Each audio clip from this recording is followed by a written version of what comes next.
ನಾಡಪ್ರಭು ಕೆಂಪೇಗೌಡರ ಪರಂಪರೆಯನ್ನ ಜನತೆಗೆ ಪರಿಚಯಿಸುವ ಮಾಡಬೇಕಿರುವಂತಹ ಸರ್ಕಾರದ ಕೆಲಸವನ್ನ ವಿಶ್ವ ಒಕ್ಕಲಿಗರ ಮಹಾವೇದಿಕೆ ಮಾಡ್ತಾ ಇರುವುದು ಶ್ಲಾಘನೀಯ ಅಂತ ಕೆಂಪೇಗೌಡ ಅಭಿವೃದ್ಧಿ ಸಮಿತಿಯ ರಾಜ್ಯಾಧ್ಯಕ್ಷ ಡಾಕ್ಟರ್ ಎಚ್.ಎಂ. ಕೃಷ್ಣಮೂರ್ತಿ ಅವರು ತಿಳಿಸಿದರು. ಪಟ್ಟಣದ ಕೆಂಪೇಗೌಡರ ಪ್ರತಿಮೆಗೆ ಮಾಲಾರ್ಪಣೆ ನೆರವೇರಿಸಿ ಮಾತನಾಡಿದ ಅವರು, ನಾಡಪ್ರಭು ಕೆಂಪೇಗೌಡರ ಕಾಲದಲ್ಲಿ ಸ್ಥಾಪನೆ ಹಾಗೂ ನವೀಕರಣಗೊಂಡಂತಹ ದೇವಾಲಯಗಳು, ಕೋಟೆ ಕೊತ್ತಲುಗಳು ಮತ್ತು ಬೆಟ್ಟಗಳು, ಕೆರೆ ಮುಂತಾದ ಪ್ರೇಕ್ಷಣೀಯ ಸ್ಥಳಗಳನ್ನು ನಾಡಿನ ಜನತೆಗೆ ತಿಳಿಸಿಕೊಡುವ ಮೂಲಕ ಕೆಂಪೇಗೌಡರ ಇತಿಹಾಸದ ಗತವೈಭವವನ್ನು ನೆನಪಿಸುತ್ತಾ ಕೆಂಪೇಗೌಡರ ಹೆಸರನ್ನ ಹೇಳಿಕೊಂಡು ಆಯ್ಕೆಯಾಗಿ ನಂತರ ಅವರನ್ನ ಮರೆತಿರುವಂತಹ ಜನಪ್ರತಿನಿಧಿಗಳನ್ನು ಎಚ್ಚರಿಸುವ ಕೆಲಸವನ್ನ ಪ್ರತಿ ತಿಂಗಳು 2ನೇ ಹಾಗೂ 4ನೇ ಶನಿವಾರದಂದು ನಾಡಪ್ರಭು ಕೆಂಪೇಗೌಡರ ಐತಿಹಾಸಿಕ ಸ್ಥಳಗಳನ್ನ ಪ್ರವಾಸವನ್ನ ಆಯೋಜಿಸಿರುವ ವಿಶ್ವ ಒಕ್ಕಲಿಗರ ಮಹಾವೇದಿಕೆಯ ಅಧ್ಯಕ್ಷ ರವಿಶಂಕರ್ ಅವರಿಗೆ ನನ್ನ ಸಂಪೂರ್ಣ ಸಹಕಾರ ಹಾಗೂ ಬೆಂಬಲವನ್ನು ವಿಶ್ವ ಒಕ್ಕಲಿಗರ ಮಹಾವೇದಿಕೆಯ ಅಧ್ಯಕ್ಷ ರವಿಶಂಕರ್ ಅವರು ಮಾತನಾಡಿ, ಕೆಂಪೇಗೌಡರ ವೈಭವ ಯಾತ್ರೆ ಪ್ರವಾಸದ ಸದುಪಯೋಗ ಪಡೆದುಕೊಳ್ಳಬೇಕು ಅಂತ ಮನವಿಯನ್ನು ಮಾಡಿದ್ರು. ಪರಿಸರ ಪ್ರೇಮಿ ಕನ್ನಡ ಬಿಜೆಪಿ ಜಗನ್ನಾಥ್ ಗೌಡ ಇವತ್ತು ಕೆಂಪೇಗೌಡರ ಬಗ್ಗೆ ನಾನಾ ಕಡೆ ಚರ್ಚೆಗಳು ವಿರೋಧಗಳಾದಾಗ ಈಗ ಆ ಕೆಂಪೇಗೌಡರ ಹೆಸರು ಹೇಳ್ತೀರಿ, ಕೆಂಪೇಗೌಡರದೇನೋ ಮಾಡ್ತೀವಿ ಅಂತೀರಿ. ಮಾಡಿ ಹಗ್ಲೊತ್ತೋಗಿ ಮಾಡಿ ಸ್ವಾಮಿ. ಬೆಳಗಿನ ಜಾವ ಹೋಗಿ 3 ಗಂಟೆ 4 ಗಂಟೆಯಲ್ಲಿ ಹೋಗಿ ನೀವೇನು ಮಾಡ್ತೀರಿ? ಮಾಗಡಿ ಕೊಳ್ತು ನಾರ್ತಾ ಇದೆ, ಅದನ್ನ ಕಡೆ ಗಮನ ಕೊಡಿ. ಇವತ್ತು ಇಲ್ಲಿ ಹಣ್ಣು ಕಾಯಿ ಹೂವು ಮಾರೋರು ಅಲ್ಲಿ ಒಂದು ಬಾತ್ರೂಮ್ ಇತ್ತು, 3 ವರ್ಷ ಆಯಿತು ಬಾಗ್ಲಾಗಿ. ನೀವು ಅಲ್ಲಿ ಒಂದು ಕೋತಿ ಕಟ್ಟೆ ಮುಚ್ಚಿಬಿಟ್ಟು ಅದ್ರ ಪಕ್ಕದಲ್ಲಿ ಒಂದು ಬೃಂದಾವನ ಮಾಡ್ಕೊಂಡಿರೋ ನಿಮ್ಮ ಹೆಸರಲ್ಲಿ, ಆ ಬಾತ್ರೂಮ್ ಮುಚ್ಚಿ 4 ವರ್ಷ ಆಯಿತು. ಮತ್ತು ನಮ್ಮ ತಾಲೂಕು ಆಫೀಸ್ ಮುಂದೆಗಡಿದ್ದಂಥ ಬಾತ್ರೂಮ್ಗೆ ಯಾರೂ ಸ್ವಚ್ಛವಿಲ್ಲ, ನೀವು ಹೋಗಬಾರ್ದು ಅಂತ ಬೋರ್ಡ್ ಹಾಕಿ 6 ವರ್ಷ ಆಯಿತು.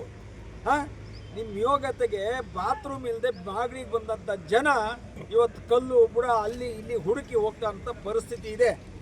ಅದನ್ನು ನೀವು ಸರಿ ಮಾಡಿ ಮೊದಲು, ಈ ಜನರ ಗೋಳನ್ನು ಸರಿ ಮಾಡಿ ಮೊದಲು, ರಾತ್ರಿ ನಂತರ ನೀವು ಅಭಿವೃದ್ಧಿ ಮಾಡಿ. ನಾವು ಯಾರು ದುಡಿತಾ ಇಲ್ಲ, ನಾವು ದುಡಿತಾ ಇಲ್ಲ ನಾನೊಬ್ಬನೇ ಅಂತ ಹೇಳಿ ಒಬ್ಬರು ಮಾಧ್ಯಮದ ಕರ್ಕೊಂಡೋಗಿ ರಾತ್ರಿ ಆಗಲ್ದು ಒಂದು ಚಿತ್ರೀಕರಣ ಮಾಡಿ ತೋರಿಸ್ತಾ ಇದ್ದಾರೆ. ಸಂತೋಷ, ನೀವು ಮಾಡ್ತಾ ಇರೋದನ್ನ ನಾವು ಸಂತೋಷ ಪಡ್ತೀವಿ. ಆದರೆ ನೀವು ಸಾವಂದುರ್ಗಕ್ಕೆ ಹೋದಾಗ ಸಾವಂದುರ್ಗಕ್ಕೆ ಎಷ್ಟೊತ್ತಾಯ್ತದೆ 10ಕ್ಕೆ ಅಂತ ನೀವು ಕೇಳಿದ್ರಲ್ಲ, ಅದು ನಿಮಗೆ ನಾಚಿಕೆ ಆಗ್ಬೇಕು. 5 ವರ್ಷ ಶಾಸಕರ ಆ ಕೆಂಪೇಗೌಡರ ಬಗ್ಗೆ ಮಹತ್ವ ಇಲ್ಲ. ಇವಾಗ ನಾವೇನೋ ಇಲ್ಲೊಂದು ಕೇಳಿದ್ರೆ ಅಲ್ಲೋಗಿ ಬುದ್ಲಿ ಹಾಕ್ಬಿಟ್ಟು ನಾನು ಮಾಡ್ತಾ ಇದ್ದೀನಿ ಅಂತ ಹೇಳ್ಬೋದು. ಆದರೆ ಹೇಳಕ್ಕೂ ಮಾಡೋದಕ್ಕೂ ಭಾಳ ಅಜಗಜಾಂತರ ವ್ಯತ್ಯಾಸ ಇದೆ. ಹಾಗಾಗಿ ಮೊನ್ನೆ ನಮ್ಮ ಮಾಗಡಿ ತಾಲೂಕಿನ ಶಾಸಕರು ಸಾವನದುರ್ಗಕ್ಕೆ ಹೋಗಿದ್ರು. ಸಾವನದುರ್ಗ ಅದು ಏನು ಬೆಳಗಿನ ಜಾವನೇ ಹೊಂಟೋಗಿ ಪ್ರವಾಸಿ ತಾಣವಾಗಿ ಆಗಬೇಕು. ಈ ಪ್ರವಾಸಿ ತಾಣವಾಗಿ ಆಗಬೇಕಾದ್ರೆ ಎಲ್ಲೋ ಕೂತ್ಕೊಂಡು ಹೇಳಿದ್ರೆ ಅದು ಜನಕ್ಕೆ ಅರ್ಥವಾಗಲ್ಲ. ಹಾಗಾಗಿ ಖುದ್ದಾಗಿ ನಾವೆಲ್ಲರೂ ಕಣ್ತುಂಬ ನೋಡಿ ಜನರಿಗೆ ಒಂದು ಸಂದೇಶವನ್ನು ಕಳಿಸಿ ಪ್ರತಿ ತಿಂಗಳು 2ನೇ ಶನಿವಾರ 4ನೇ ಶನಿವಾರ 2 ದಿನ ಒಂದು ಪ್ರವಾಸೋದ್ಯಮದ ರೀತಿ ಕರ್ಕೊಂಬಂಡು ಎಲ್ಲವನ್ನು ತೋರಿಸಿ ಕರ್ಕೊಂಡು ಹೋಗುವಂಥ ಕೆಲಸದಕ್ಕೆ ನಮ್ಮ ರವಿಶಂಕರ್ ಅವರು ಮುಂದಾಗಿದ್ದಾರೆ.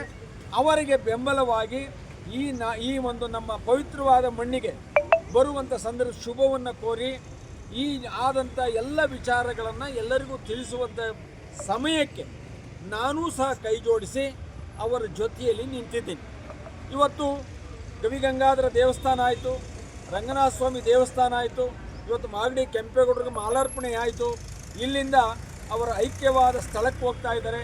ಅಲ್ಲಿಂದ ಒಂದು ದೇವಸ್ಥಾನಗಳನ್ನು ಮತ್ತು ಸೋಮೇಶ್ವರ ದೇವಸ್ಥಾನವನ್ನು ವೀಕ್ಷಣೆ ಮಾಡಿ ಇವತ್ತು ಸಾಂಕೇತಿಕವಾಗಿ ಬಂದಿದ್ದಾರೆ. ಇವತ್ತು ಟೂರು ಅಂತ ಬಂದಿಲ್ಲ, ಸಾಂಕೇತಿಕವಾಗಿ ಬಂದು ಎಲ್ಲರೂ ಒಂದು ನೋಡ್ಕೊಂಡು ಹೋಗೋಣ. ಮೊದಲನೇ ಬಾರಿ ಪ್ರವಾಸಿಗರನ್ನು ಕರ್ಕೊಂಡು ಹೋದಾಗ ಅನಾನುಕೂಲ ಆಗ್ಬೋದು, ಊಟದ ವ್ಯವಸ್ಥೆ ಆಗ್ಬೋದು, ಸಮಯ ವ್ಯರ್ಥ ಆಗ್ಬೋದು ಅಂತ ಹೇಳಿ ಇವತ್ತು ಎಲ್ಲರೂ ಒಗ್ಗಟ್ಟಾಗಿ ಬಂದು ಇವತ್ತು ಮಾಗಡಿಯ ಗಂಡು ಮೆಟ್ಟಿದ ನಾಡು, ಸರ್ವ ಧರ್ಮಪ್ರಭು ನಾಡು ಕೆಂಪೇಗೌಡರ ನಾಡಲ್ಲಿ ಇವತ್ತೆಲ್ಲ ತಾಯಿಯಂದು ನೀರೊಂದು ವಿಚಾರವಂತರು ಎಲ್ಲರೂ ಬಂದು ಇವತ್ತು ಸೇರಿದಿರಿ.